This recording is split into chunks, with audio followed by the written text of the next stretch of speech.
अस्सलाम वालेकुम ख़वातीन व हज़रात। जैसा कि आज आपको पता है, एक अहम किस्म का जो फ़ैसला सुप्रीम कोर्ट की जानब से सामने आया है। एक तरीही और एक आइनी फ़ैसला जो सुप्रीम कोर्ट ने जारी किया है, इसमें सारी कौम को एक मुबारकबाद की मुस्तहिक है। जिसमें देखा जा सकता है कि एक बहुत किस्म का एक जो तरीक़ साज़ फ़ैसला जो सुप्रीम कोर्ट ने जारी किया, जिसने किसी प्रेशर को नहीं लिया और सारी कौम की नज़रें थी जब सुप्रीम कोर्ट पे, तो इसके साथ उन्होंने एक बड़ा ही एक किस्म का जो अच्छा फ़ैसला जो आइन में बिल्कुल दर्ज है वो एक जारी किया है। जिसमें उन्होंने 14 मई को पंजाब और KP जो इलेक्शन है उनका करवाने का हुक्म जारी कर दिया। जिसमें सारे फ़रीक़ैन हैं जिनको जो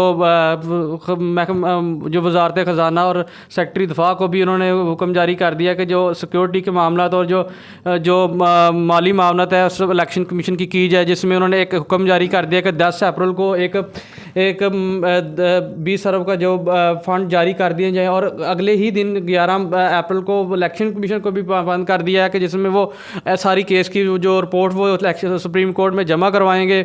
और इसके साथ साथ 17 अप्रैल को जो उन्होंने एक हुक्म जारी कर दिया है कि इलेक्शन कमीशन को जो एक सिक्योरिटी प्लान है तरतीब करके वो दिया जाए।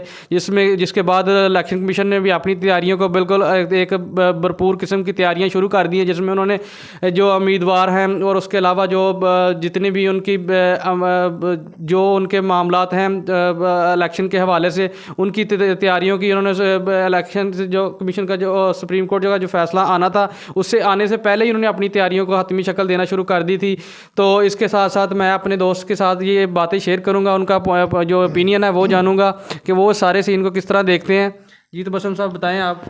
बड़ी मेहरबानी बिलाल अनवर साहब। ये बिलाशुबा ये एक बहुत तरीक़ी फ़ैसला था। बड़ा प्रेशर था चीफ जस्टिस साहब पर, लेकिन उन्होंने सारे प्रेशर को दूर करते हुए फ़ैसला वही दिया जो आइन का था, जो पाकिस्तान के लिए था।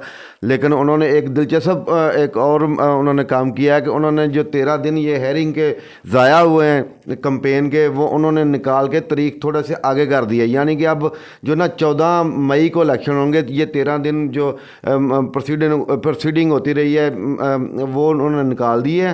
तो चीफ जस्टिस साहब ने बहुत अच्छा फ़ैसला किया आज, और इलेक्शन कमीशन को उन्होंने फौरी तौर पे जो ना तैयारियों का हुक्म दिया है। और उन्होंने इलेक्शन कमीशन को 10 अप्रैल तक जो ना फ़ंड के बारे में उन्होंने कहा कि अगर फ़ंड नहीं होते तो हमें बताया जाए। हम इसकी 11 तारीख को उन्होंने रिपोर्ट भी तलब कर लिया। साथ ही चीफ जस्टिस साहब ने दूसरी जानब एक अहम किस्म का जो उनका फ़ैसला है कि वो ये सारा इम्प्लीमेंट वो ख़ुद करवाना चाहते हैं।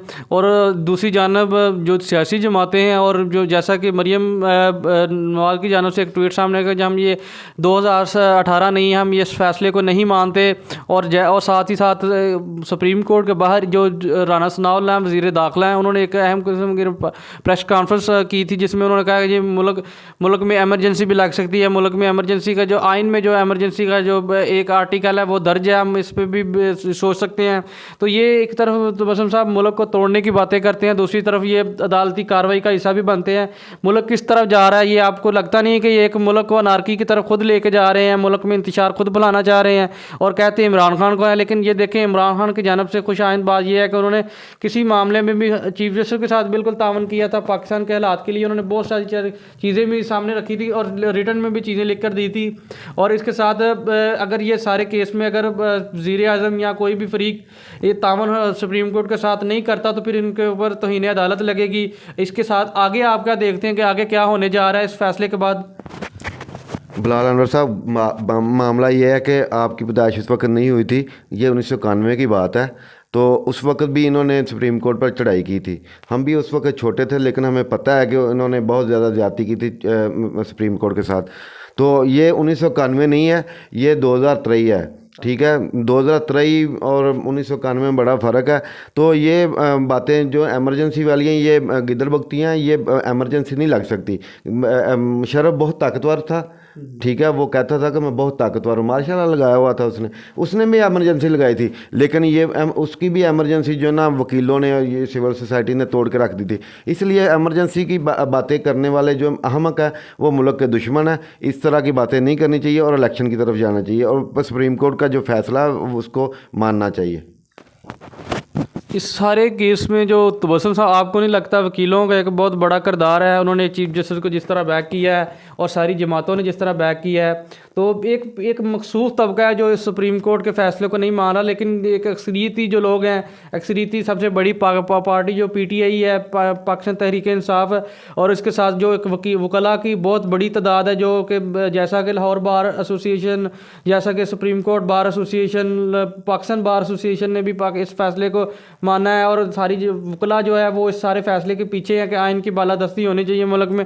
सिर्फ एक मखसूस तबका है जो इस फैसले को नहीं मान रहे।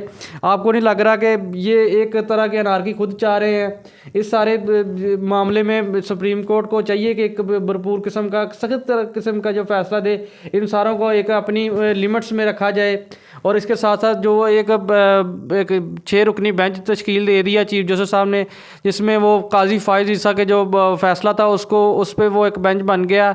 दूसरी जानब सुप्रीम कोर्ट ने, दूसरी जानब कबीना ने एक रातों रात एक फ़ैसला कर लिया है। जो सुप्रीम कोर्ट के एक रजिस्ट्रार हैं उनको कबीना डिवीज़न में रिपोर्ट करने का कह दिया, और उन्होंने ये सारे, और साथ ही उन्होंने जो सदर पाकिस्तान है उनको भी एक एडवाइस जारी कर दिया कि वो जो प्रोसीजर बिल है, प्रैक्टिस एंड प्रोसीजर बिल, उस पर भी दस्तखत किए जाए, ताकि मुल्क से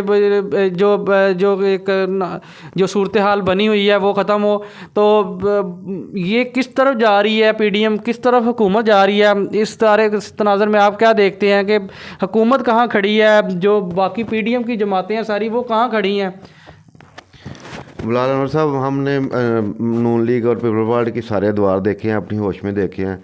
तो मैं मज़े की बात आपको बताऊंगा, जब भी नून लीग की गवर्नमेंट आई है ना, इनका किसी ना किसी बात पे, मामूली सी बात पे सुप्रीम कोर्ट के साथ भी फड्डा पड़ गया है, और जो ना फ़ौज के साथ भी फड्डा पड़ता रहा है। और इसी वजह से कभी इनकी फ़ौज की वजह से गवर्नमेंट जाती रही है, और कभी इनकी अदलिया की वजह से गवर्नमेंट जाती रही है। तो इस दफ़ा भी ये देख लें कि ये आइनी है, ये आइनी तरीकाकार है कि जो ना 90 रोज़ में इलेक्शन होने हैं, लेकिन ये इलेक्शन नहीं करवा रहे, और ये इन्होंने ज़बरदस्ती का फड्डा डाल दिया। और इसमें नून लीग का सिर्फ कसूर नहीं है, इसमें सारी जो मफाद परस्तोला जमातें हैं ना, PDM जिसको बोला जाता है, वो सारी इसमें शामिल है।